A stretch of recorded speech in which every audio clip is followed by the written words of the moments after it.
welcome to a new episode, and surprise, it's a surprise Sunday episode. Before I get started and let you know exactly why I'm here, if you couldn't tell by the title, drinking a Pabst Blue Ribbon hard coffee, which I drank on yesterday's episode of Rewind and Rewatch. If you haven't seen it yet, it was on A Christmas Story. But usually if I film in the morning, that's what I'm drinking is a hard coffee, and I'm filming in the morning. So anyway, I know I said like earlier on in the channel's, probably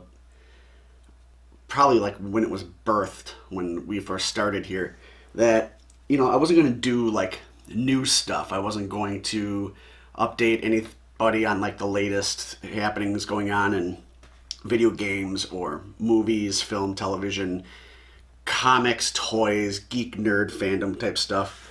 There was other people on YouTube that do that, probably do a better job than I do. Okay. But my gosh, like this last week was just like so full of news, like all over the board in video games and television and movies. I feel like it would be a disservice kind of like to not talk about it. You know, I mean, yeah, granted, like there's some things that I'll like toys or some games that I might get that might go up as soon as something's released or something like that. But it's not often. I mean, I didn't do an unboxing of the PS5, but you've seen me play games on the PS5 already. You see me do toy reviews, which I think toy reviews are kind of cool, and that's kind of like a different thing. But like, you know, there's like a million people unboxing video game systems and, you know, playing like a new game right away or something like that. So anyway, I wanted to kind of like run down some things, and later in the video, at some random point, I'm going to be giving away a free 30-day trial of HBO Max, because we're going to be talking about HBO Max in a little bit. So I want to start with the Video Game Awards. Now, I went on Twitch. It was the first time that I had been on Twitch in like over 4 years. And I decided I wanted to kind of like kill two birds with one stone. So I was streaming Cyberpunk 2077, first couple hours of the game, basically tutorial level shit. And watching the Game Awards on mute, unfortunately. Hoping there was closed captioning, but there wasn't. And kind of trying to react to both the game and the awards at the same time. It was difficult, to say the least. So, call this like a post-reaction, I suppose. I just kind of wanted to touch on some things that I thought were exciting. Leaving out the actual awards themselves, I'm talking about the announcements, the game trailers. I kind of think that there's some games that probably deserved certain awards over another certain title that won most of the awards it was nominated for, but that's just my opinion. But the people spoke, if you know what I'm talking about. So the announcements. So going from like least excited to most excited. You know, leading up to the Game Awards, there was some rumors floating around about some things that were going to happen, and most of those rumors actually came to fruition, except there was like a couple that didn't happen, and we'll touch on that a little bit later. But one of them was that Capcom was going to bring back Ghosts and Goblins, and I was like, okay, you know, that's kind of cool and everything. It's a part of my childhood. You know, it's a part of a lot of people's childhood, and a lot of people will say that it's obviously right up there on some of the toughest games that you can play. Ghosts and Goblins, Ghouls and Ghosts, Super Ghouls and Ghosts, Super Ghouls and Goblins. You know what I'm getting at. And then there was like this, they were talking about like how it was supposed to be developed using the Resident Evil engine, or the RE engine. And so when I heard that rumor, I was like, wow, can you imagine like having that game running with a perspective of like, say, a Resident Evil game? And it didn't turn out to be that way when the game was revealed. The game was revealed, Ghosts and Goblins Resurrection. And the rumor was it was going to be a Switch exclusive, and it is a Switch exclusive. In fact, Capcom is also going to be releasing around the same time. You can download a Capcom Arcade like Classics compilation that's actually it's going to come with like one game. Which game that is off the top of my head, I don't remember. And then you can buy like 3 packs of arcade games. I think like one pack focuses on the 80s Capcom arcades, another one the 90s, and the other one the early 2000s. So Capcom's kind of stepping back in the fold of saying, hey, Nintendo, like this stuff's all yours. You know, kind of like back in the day when if you wanted to play Mega Man, you had to have a Nintendo, for example. If you want to play Ghouls and Ghosts, you had to have a Nintendo. So, anyway, Ghosts and Goblins Resurrection, they're rebooting it. It's not really a sequel or anything. Despite the fact that it's still a side-scroller, the art style looks kind of cartoony. I did like the visuals overall, especially the background, the larger monsters. There was almost something like nightmarish about the look of it, but it's paying homage to Ghosts and Goblins and Ghouls and Ghosts, like I said. The latest entry will combine the franchise's action platforming gameplay with storybook-like graphics and challenging new obstacles. So, yeah, we're going to see Arthur in his either suited or unsuited glory, going through stages of the Demon Realm. And like I said, that's going to be February 25th, 2021 for the Switch. I'm going to get it. I'm probably going to be upset playing it like I was all the other games in that franchise, but it is what it is. It's nostalgic, and we'll see how that goes. So my second one, and I kind of poo-pooed it at first, my initial reaction. I was like, who needs another zombie game, especially one that looks like it's ripping off Left 4 Dead? Well, as it turns out, it's not really ripping off Left 4 Dead. It's like the spiritual successor, Left 4 Dead. I'm talking about Back 4 Blood, Warner Brothers Games, Turtle Rock Studios. It's not Left 4 Dead, but it's in the same vein as Left 4 Dead. The game will release, and going forward with any games that I talk about, most games that come out, unfortunately, won't be for the Switch. So I'll just say it'll be for all platforms but the Switch. That way I don't have to ramble off the Xboxes, the 3 different Xboxes, the PS4, the PS5, PC, Windows, Steam, whatever. I'm going to say everything but the Switch. So Back 4 Blood is going to be an upcoming first-person co-op zombie shooter. From Turtle Rock Studios, the team behind the Left 4 Dead franchise. There's going to be a showcase on December 17th. I have it written down. The showcase is December 17th at 10 a.m. Pacific time. And you can sign up right now for a closed PC alpha test, by the way. The game looks good. I mean, it looks like a Left 4 Dead game. The zombies are somewhat bigger in some instances and more grotesque looking. I mean, it looks like it's fun. It looks like it's violent. It looks like anything that you would expect from something in the vein of a Left 4 Dead series. And I haven't played any Left 4 Dead since the first one. Unfortunately, I kind of think that zombie games kind of oversaturate. And like I would play a zombie game and it's like the same zombie, except for The Last of Us. Like that was a complete departure of that same type of game. But speaking of departure, an interesting game.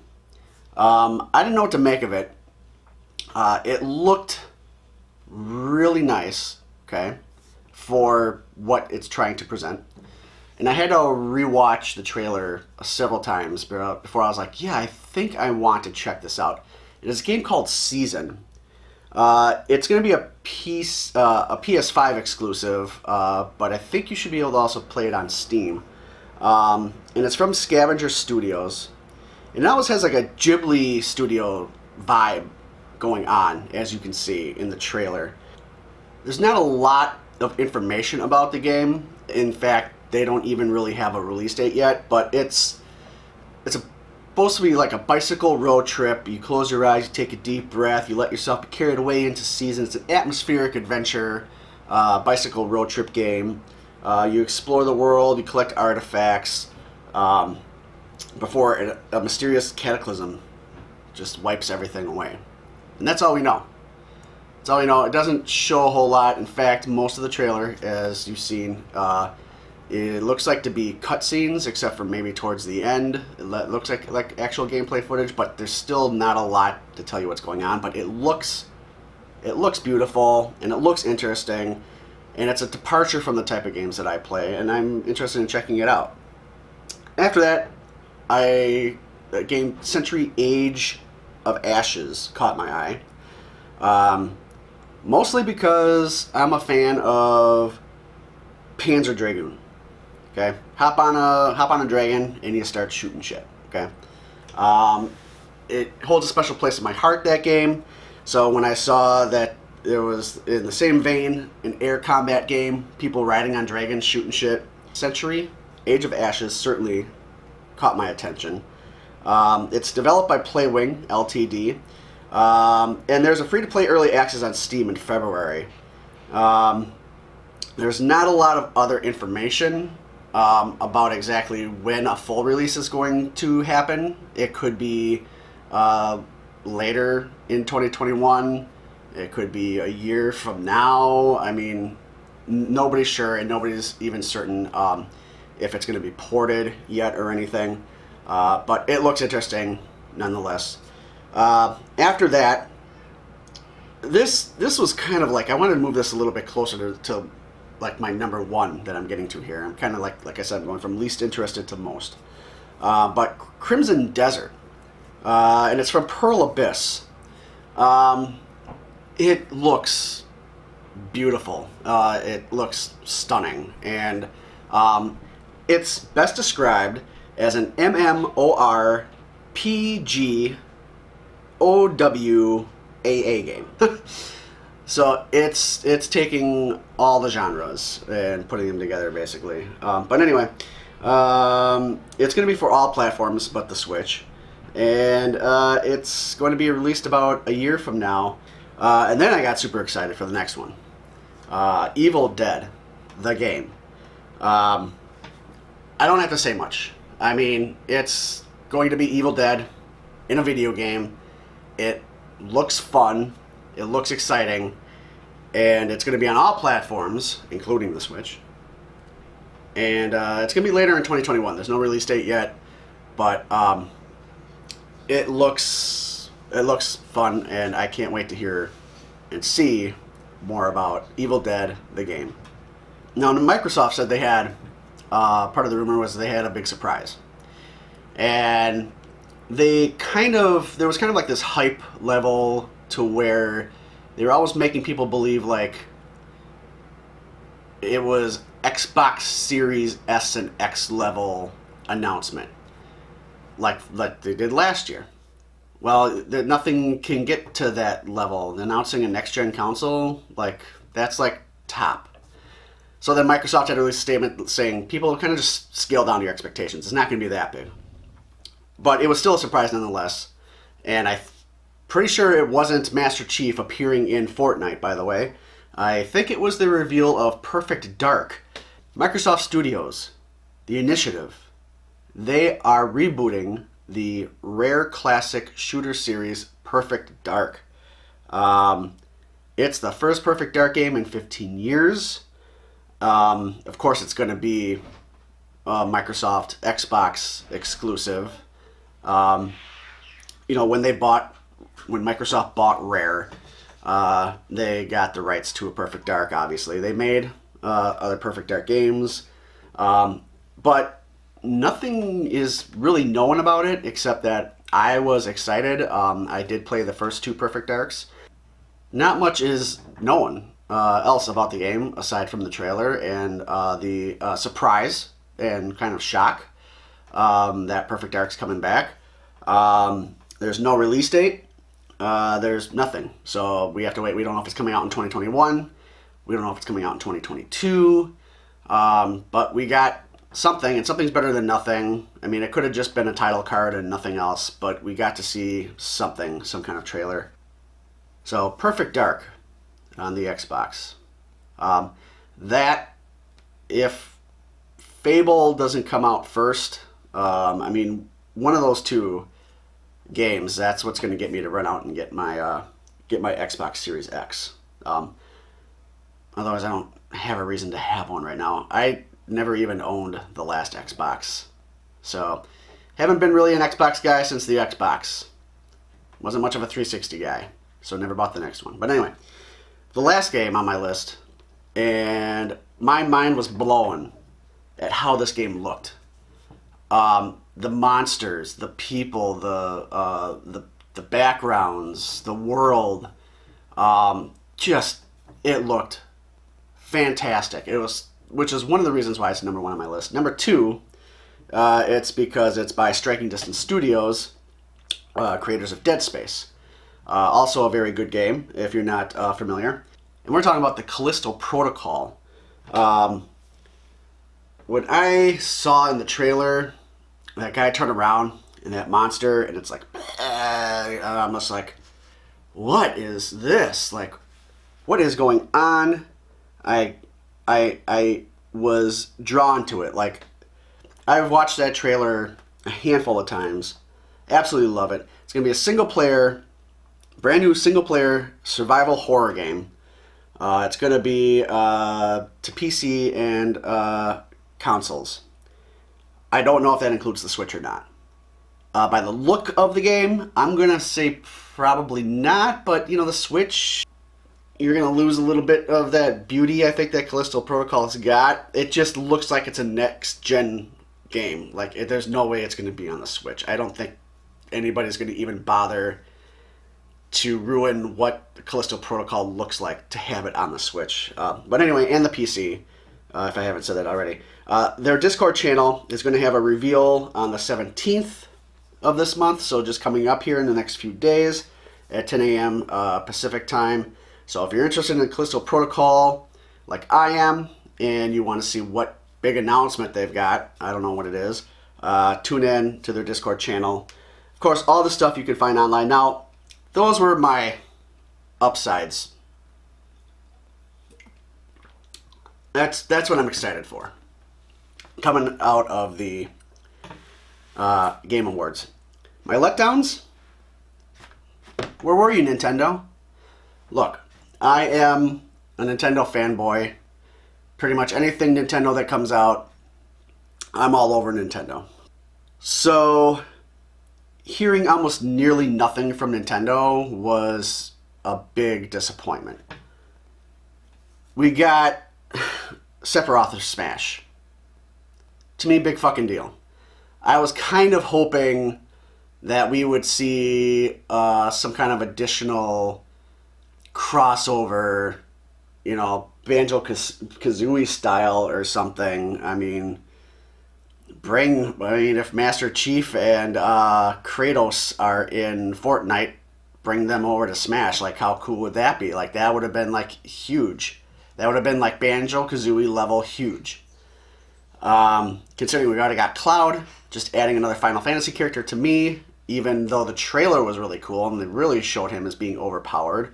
And I thought that the initial impaling of Mario was like, whoa, like, what did you just do, Nintendo? But it was a fake out. It was a solid trailer. I'll give them that. But I'm otherwise like, meh, nothing from Nintendo. There's rumors of a new Mario game coming out probably by the spring. It might not be a platformer. It could be one of his like sports entries or whatever. But nonetheless, a new Mario game. Nothing. Zelda's 35th is coming up in the spring as well. Nothing Zelda. There's going to be another Zelda game. Nintendo already said they plan on having some kind of Zelda-related game releasing every year, pretty much going forward. Nothing. No Breath of the Wild sequel news. So is that even coming next year? An update on Metroid Prime 4? Didn't hear shit. we all know that they're making a new and improved, bigger and better, more powerful Switch that's supposed to be coming out next year. There was no reveal for that. Like, what? Where were you, Nintendo? Like, why are you being bastards? Anyway, and then, like I said, almost all the rumors came true except for like a couple. Supposedly there's a rumor that Silent Hill, like new game, is in the works. There was no Silent Hill. Everybody thought we would see something. We saw nothing. And also, Metal Gear Solid Remake. Nothing on that either. So those were going to be those could have been two very big things as far as established IPs go. We didn't see anything, and that's kind of a disappointment. Now, moving along from the Video Game Awards. This next one takes up all of almost film and television. I'm talking about Disney. I never thought a few years ago I'd ever give a shit talking about Disney. Definitely not 10 years ago. But a few years ago, no. Now it's like anytime I talk about anything, Star Wars, Marvel, now even like Fox stuff, you know, you're talking about Disney. It's crazy. It's crazy. So anyway, Disney news. I'm going to run through these fairly quick and not give like a whole ton of information just because there's a lot and it would be a very long video if I was very detailed on everything. So Disney Television Studios. Not all of these are going to be comic book, Star Wars, Marvel, sci-fi, whatever properties they picked up from Fox. It's not all going to be that. Some of it is going to be a little bit personal and exciting for me, like to Disney Television Studios' new Beauty and the Beast project. We don't know what it is, what it entails. Is it going to be a sequel? Is it going to be a cartoon sequel? Is it going to be a live-action sequel? Is it going to be a prequel? I mean, nobody knows. But it's television studios, so we at least know it's going to be a series. We just don't know when it's going to take place. There's a new Percy Jackson and the Olympians project in the works. So that's going to probably be a series 2, again, falling under the television studios banner. And we also are going to see the return of the Mighty Ducks and Turner and Hooch. So anyway, I just wanted to get those off my chest because I'm actually excited for all those. On FX, you know, because now Disney owns FX and FXX and everything that runs on them. Can you believe It's Always Sunny in Philadelphia is now a Disney show? Anyway, 4 additional seasons of It's Always Sunny have been ordered by Disney. American Horror Stories, a spin-off of American Horror Story, is going to be in production. We are going to see an updated take on James Clavell's Shogun. If you know what Shogun is, great. You can probably fast forward by about 10 seconds, but basically Shogun started as a 1975 novel by James Clavell, and it's the first novel, as far as chronological order is concerned, of the author's Asian saga. It was a bestseller, and by 1990 there was like 15 million copies sold worldwide of the books. And I'm not going to get into too much details. Oh, and it was also like a video game at some point too, I think. But it's a good book series. I've listened to it because I don't read books, unfortunately, not anymore. But I'm excited that there's going to be a series on it. And lastly, Alien is getting a television series on FX or FXX. Usually like It's Always Sunny started on FX. I think now it's on FXX. It's been on there for like since FXX became a channel, but usually FX kind of covers FXX. So it's going to appear on one of those 2 channels. So those 4. American Horror Stories, 4 more additional seasons of It's Always Sunny, an Alien series, and Shogun.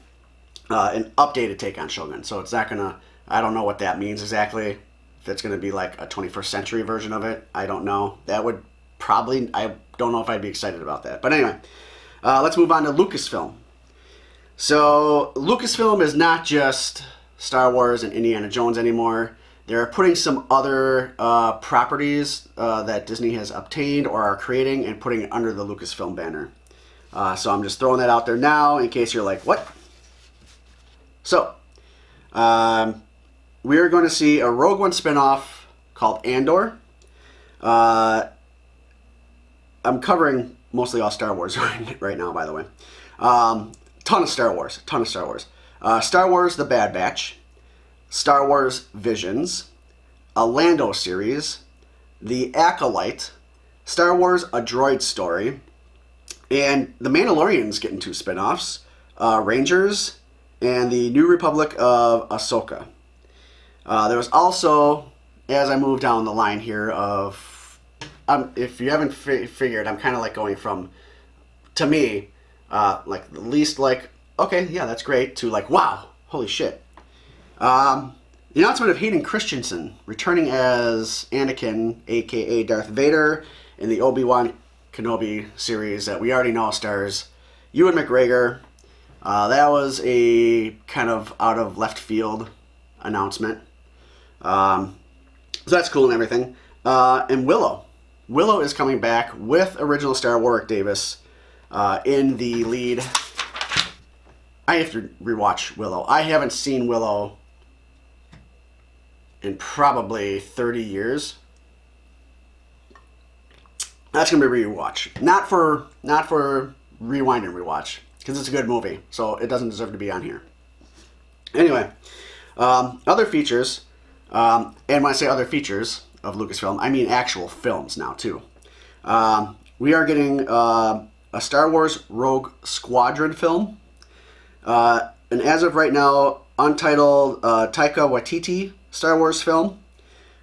We are now officially, well, officially, unofficially, because everybody has expected it to happen. They said it was going to happen. They've been saying it for years. But they're saying it again. We're getting a 5th Indiana Jones with Harrison Ford. And now, there is a book called Children of Blood and Bone.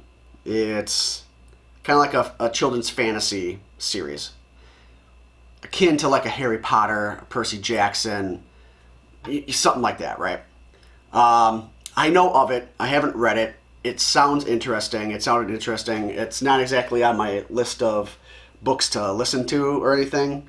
I'll get to it eventually. But there's going to be an adaptation of that, a film adaptation of Children of Blood and Bone. As far as Disney themselves, just Disney, not Lucasfilm, not any, subsidiary property that they own or anything, just Disney. Films, there's going to be a Hocus Pocus 2.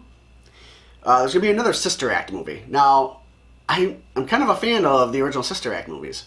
I was a fan of Whoopi Goldberg. I can't say I'm a fan of hers now. I think she's seen better days, unfortunately. That's all I'm going to say. But, and she is set to have some kind of involvement in the Sister Act film. I don't know if it's a third one. I don't know if it's going to be like a reboot. I don't know if it's going to be like a passing the torch type of thing. But I liked the Sister Act movies. I plead the fifth.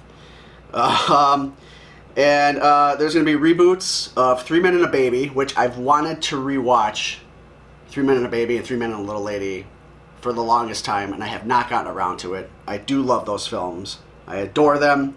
And also Cheaper by the Dozen. That's another series that's going to get a reboot. I think Zac Efron's in one of those, maybe. Maybe the 3 Men and a Baby? He's like a Disney guy.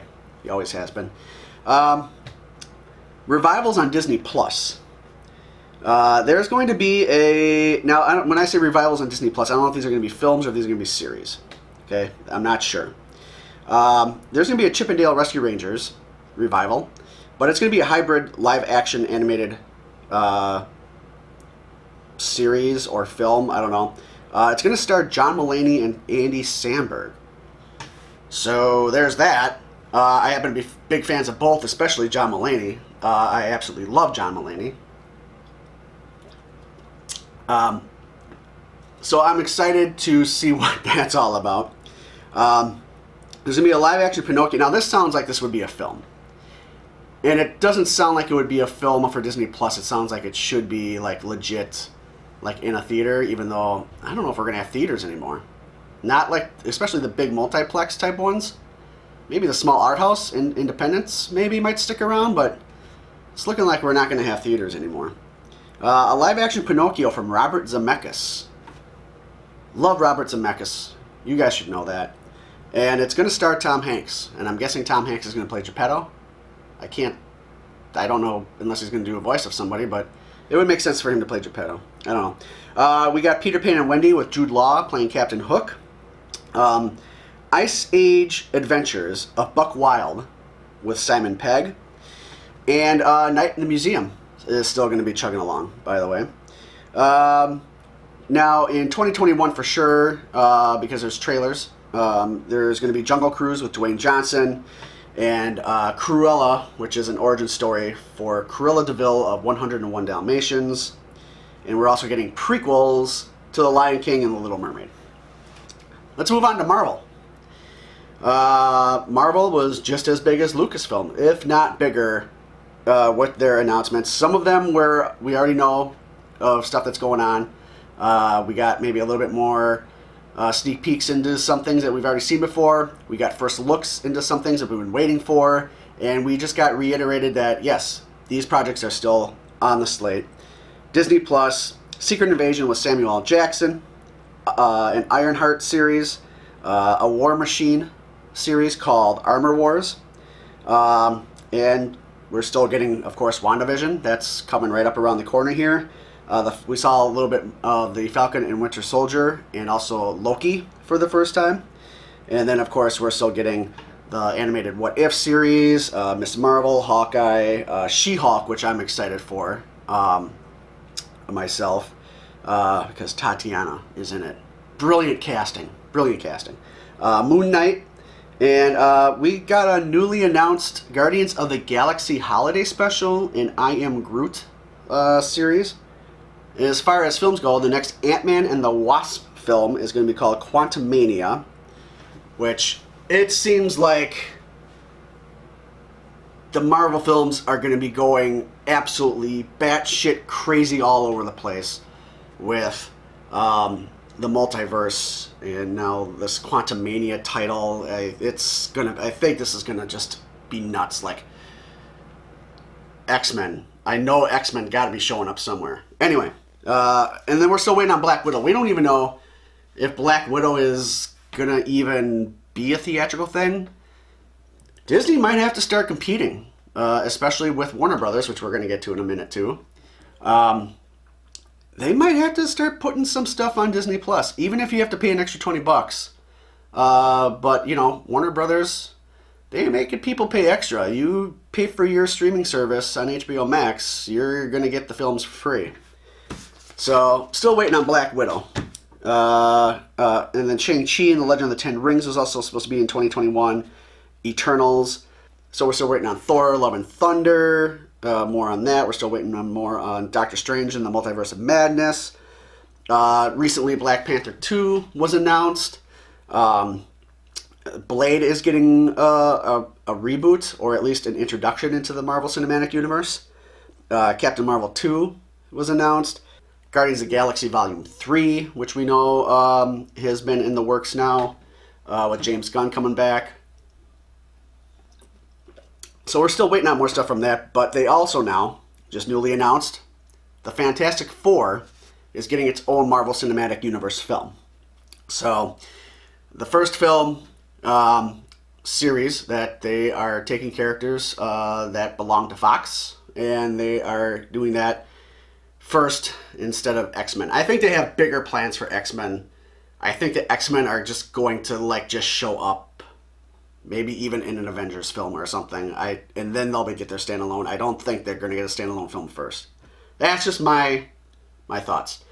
Now let's move on to something Marvel connected, but is obviously Sony, and that's the Spider-Man 3 news and rumors that have been abound. All this stuff in a week is just insane. So, the God figure Kevin has confirmed that Spider-Man 3 and the next Doctor Strange film are connected with one another. You could almost say that they're film adjacent, or that they are somehow like one could be like kind of like a sequel to the other. They are going to be connected, tied together, with Doctor Strange appearing in and having a pretty significant role in Spider-Man 3. And obviously we know with the Multiverse of Madness film, and then all these announcements with Spider-Man 3, and it's evident that they're connected. There's no way they can't be. So the question is, though, was the multiverse already somehow opened at the end of Far From Home? Because we did see J.K. Simmons reprising his role of J. Jonah Jameson from the Tobey Maguire trilogy, the Sam Raimi trilogy. So is it already open? I don't know. But I think I would safely assume it has been, because we, not too long ago, it was actually probably shortly after Far From Home was released on DVD. A few months after that, we got news that for the third film that Jamie Foxx was coming back as Electro from the Andrew Garfield series. And now, most recently, it's been reported and rumored that Alfred Molina's Dr. Octopus from the Maguire films is going to be in Spider-Man 3. And then, like a day later, it was reported that Andrew Garfield and Tobey Maguire, their versions of Peter Parker, aka Spider-Man, will be in Spider-Man 3. And there's still these rumors that Kristen Dunst as MJ is going to be in there, and Emma Stone as Gwen Stacy is going to be in there. And the biggest one, the biggest fuck yeah, like I want this to happen so bad, Charlie Cox as Matt Murdock, aka Daredevil, from the Netflix TV series, is going to be in Spider-Man 3. And I'm getting chills because I was like a huge backer of the Save Daredevil campaign, that both him and Vincent D'Onofrio, he has been hugely instrumental in making sure that everybody that was involved in Daredevil somehow still comes back. Whether on television again or in film, they all love each other. They're like a big family. They loved doing Daredevil. Vincent D'Onofrio. So will we even see Kingpin? If Charlie Cox is in Spider-Man 3, will D'Onofrio also be in Spider-Man 3? I can't wait. And then the biggest question of all, because there's been teases that somehow Spider-Man is also going to be in Venom Maximum Carnage, and Venom will become really the real true anti-hero. Is there going to be somehow a Venom thing going on with Spider-Man 3? Like, because they got to somehow connect those. I don't know what's going to happen. The whole thing is crazily exciting, and I'm just waiting. I'm just waiting. Okay. We're moving on from all that Marvel stuff now. We're going to get into Warner Brothers and some DC stuff. And some stuff not DC, but kind of like geeky, nerdy, science fiction, maybe some horror. And before I do, I want to give away a code to get a free trial of HBO Max.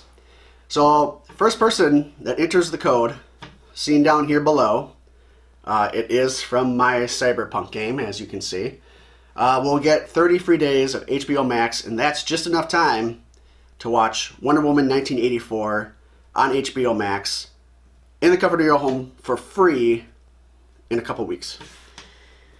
So, Warner Brothers, they made an announcement. This was probably about a month ago or so, that they were going to release, starting with Wonder Woman 1984, all their 2021 films simultaneously on HBO Max. So if you sub to HBO Max, you're going to watch them for free.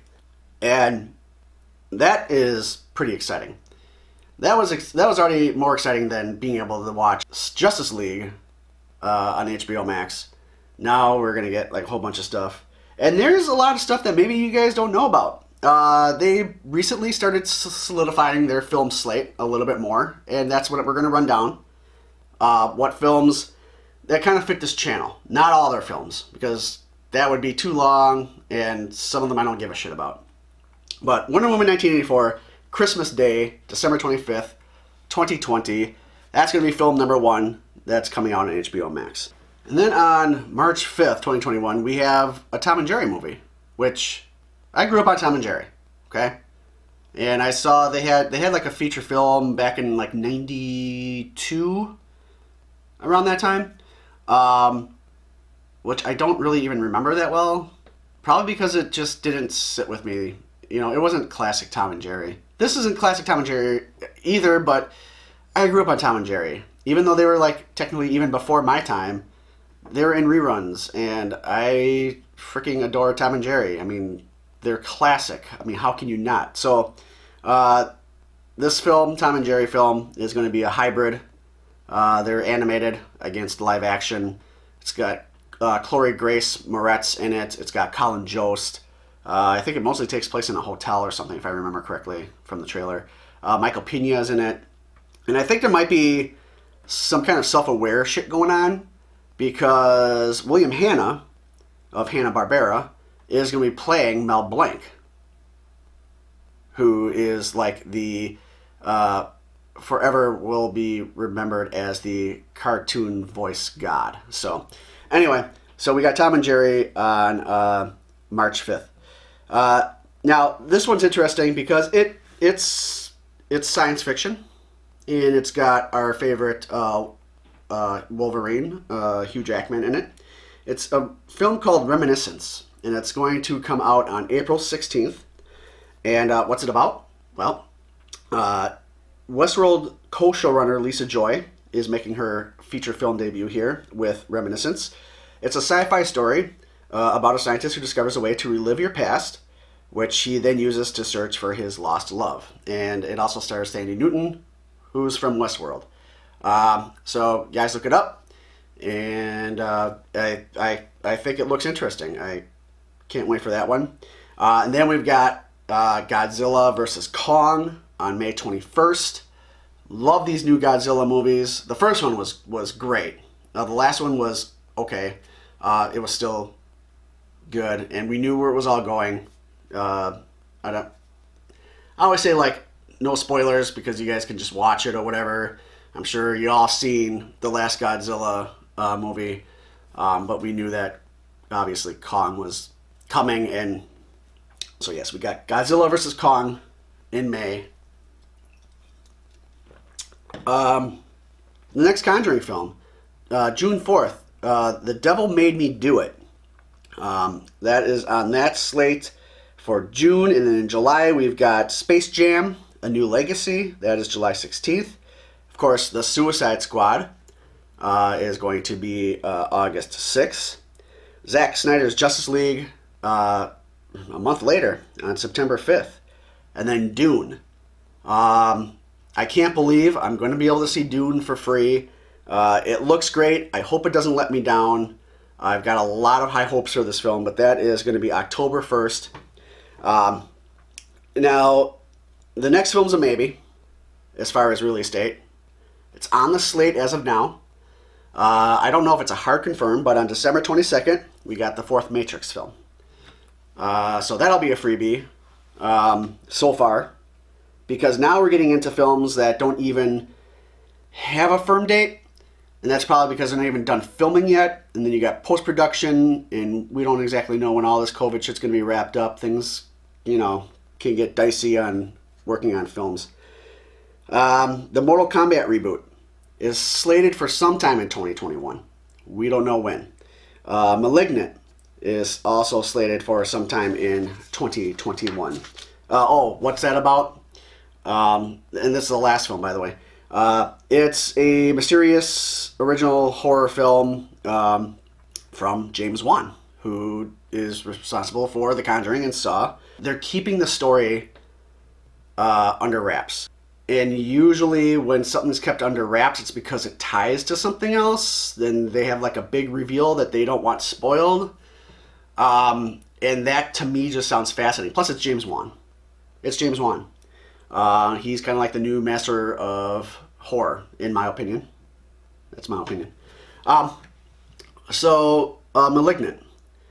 Don't know what it's about, but I put it on the list to watch for because it sounds interesting. And that's going to do it. I mean, I just wanted to touch on all the news because, my God, I could not contain all this excitement without talking to somebody about it. So now I've done so. And it's all out there, and the pressure is gone. And there was only so much I could take this week. I felt like I was going to explode. So I covered it. I covered everything as far as the interest of this channel goes, and maybe you guys too, not just me. But that's going to do it for this special Sunday episode of Potation Rotation with all this great fucking news. And hopefully 2021 is going to be so much better, starting with Wonder Woman 1984. Got high hopes for that. Hopefully that opens up the door to a much better year, much more exciting year in like nerd and geek fandom and video games and television and film, and oh my God. Oh, I can't wait. So that's going to be it, guys. If you like the video, click the like button and subscribe if you haven't yet, and share the video with your friends. I'd appreciate it. We'll see you guys next time.